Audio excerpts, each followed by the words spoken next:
உறிஞ்சி குழலில் உற்சாக விளையாட்டு.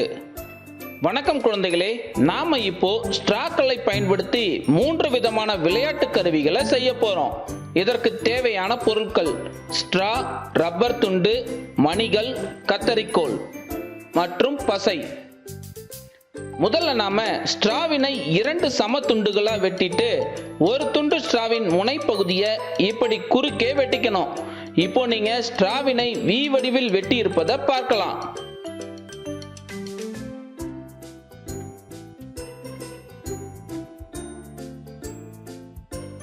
பிறகு முக்கோண வடிவில் ரப்பர் துண்டை வெட்டி அதன் இரு புறங்களிலும் பசையை தடவி ஒரு ஸ்ட்ராவினை ஒட்டி மற்றொரு ஸ்ட்ராவினை முதல் ஸ்ட்ராவின் வாய்ப்பகுதிக்கு பாதி வெட்டும் வடிவில் ஒட்டணும்.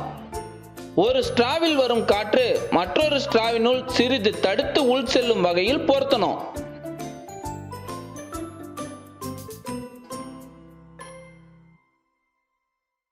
இப்போ நீர் நிரம்பிய பாத்திரத்தின் வி வடிவில் வெட்டப்பட்ட ஸ்ட்ரா உள்ளே இருக்கும் வகையில பொருத்தணும்.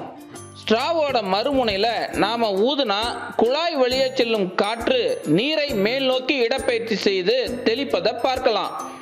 பின்பு நீங்க இந்த அமைப்பை தனியே எடுத்து ஊதினா பிபி ஒலியை எழுப்பும் ஊதல் போலவும் இயங்கும்.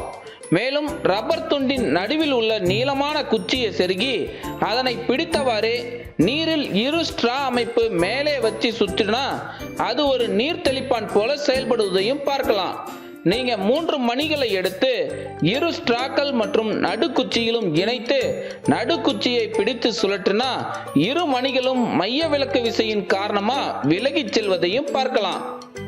அடிப்படை தத்துவம். பெர்னோலியின் தத்துவத்தின்படி திசைவேகம் அதிகரிக்கும் போது அந்த இடத்தில் அழுத்தம் குறையும். காற்றை ஸ்ட்ரா வழியாக வேகமாக செலுத்தும் போது அந்த பகுதியில் உள்ள காற்றின் திசைவேகம் அதிகரிப்பதனால் காற்றழுத்தம் குறைகிறது.